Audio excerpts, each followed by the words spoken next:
What's up, Star Wars fans? Today I want to share what Baylon Skoll is looking for at the end of the Ahsoka series. I think it's an interesting theory that connects back to the ending of Star Wars Rebels Season 4. So let's get right into it here. At the end of Episode 8, we see Baylon Skoll searching for something that is going to bring him great power, something that is going to allow him to stop the cycle of the rise and fall of empires. And I think there are several important hints as to what exactly this could be at the end of Episode 8. The first significant hint is that we see Morai the Convri for the first time in this series, which for me was quite surprising. I mean, I certainly thought we'd see her quite a bit in this series, and I believe that indicates that Dave Filoni held off using Morai because he wanted this scene near the end of the first season to have a special significance. But what exactly could that significance be? Well, if you don't know, Morai was a female convor, an owl-like creature known to have spiritual ties to the daughter, one of the force wielders of Mortis, a Mortis god. She's been shown alongside the daughter in various depictions of them, such as the painting of the Mortis gods and the Lothal Jedi Temple. And after the daughter saved Ahsoka Tano's life, transferring her life essence into Ahsoka, a Morai became a spirit animal for Ahsoka, one that, for example, actually guided Ezra Bridger to rescue her in the World Between Worlds in Star Wars Rebels Season 4. But her history aside, what exactly is the significance of Ahsoka seeing Morai on this far-off planet of Peridea? Well, I think it's actually pretty obvious. We know that Baylon Skoll, Ahsoka, and Sabine are all trapped on this damned planet of Peridea. We know that Baylon Skoll is looking for something of incredible power. Ahsoka and Sabine have no idea that Baylon is on Peridea with them. So I believe Dave Filoni is going to use the spirit creature of Morai to help guide Ahsoka to Baylon. In fact, at the end of this series, when we see the Convri, I think that's exactly what she's trying to do. She's trying to get Ahsoka's attention, and then she flies off, probably in the direction of where Baylon is. Which brings us to Baylon Skoll. Exactly what is he looking for, and why is the spirit animal Morai trying to get Ahsoka to follow him? And while I believe Dave Filoni gives us some big hints at the end of Episode 8, and probably my favorite scene from the episode, we see Baylon Skoll on the side of a mountain that's been carved out to look like the Mortis gods. Now, some folks have been quick to notice the absence of the daughter, but I believe if you do in fact look closely, you can see the body of the daughter. I believe, unfortunately, that the depiction of the daughter over time has just been eroded, and that when these great monuments or carvings were created, the daughter was in fact there. Which means that all three of these incredibly powerful beings were part of this depiction, very much like they were on the side of the Lothal Temple in Star Wars Rebels Season 4. And if you recall, in Star Wars Rebels Season 4, Dave Filoni uses the depiction of the Mortis gods as a portal to the World Between Worlds. Now, obviously, it doesn't make sense that this depiction of the Mortis gods that we see in the Ahsoka series Episode 8 are some sort of portal to the World Between Worlds. But what we do see in this depiction is the father pointing to something in the far distance at the top of a mountain.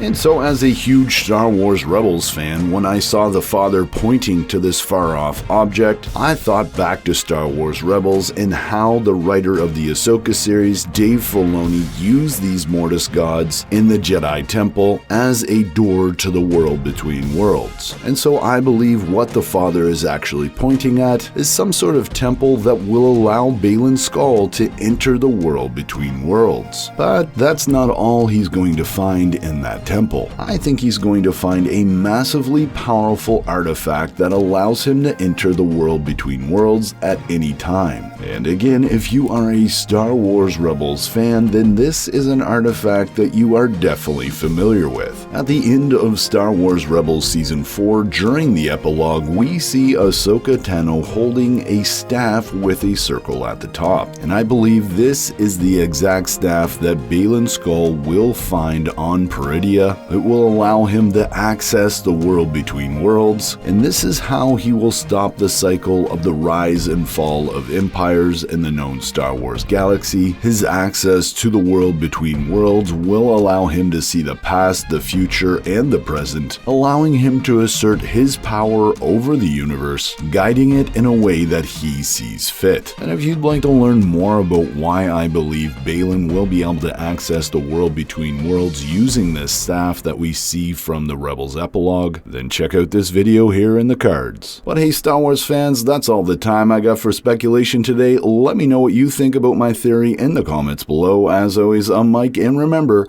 the Force will be with you always.